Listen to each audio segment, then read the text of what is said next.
All right, KELTEC RDB sling setup. I'm sure there might be a video or two out there already. Please ignore the side mark. I know. Anyway, you know, you can, for me, I either have this on the inside or the outside. I've had better luck with the inside. I forgot what was my my thing on that, but yeah, this is the one that comes from KELTEC. This thing that comes from KELTEC. This is just a regular old QD mount that I put on here on the M-LOK rail. Okay, we're on safety here, full mag, but you know, she's not loaded. What's that? Oh, chamber check? Oh, yeah, no, I'm clear.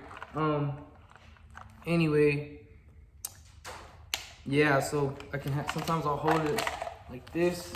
The length I have set up, I can have it just like this. And you know, it's up to my side. With my backpack off, it's kind of more towards my back, but whatever.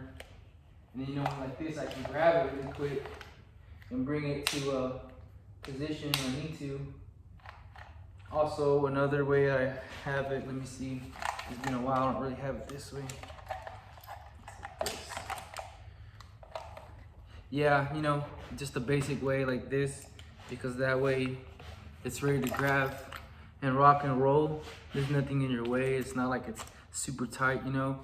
I know I can also have it like this, and well, my backpack's in the way. I can have it like this, and it's the same thing. I have it just the right amount that I can grab it and bring it to shoulder and use the gun as I need. But yeah, quick video, and that's pretty much it.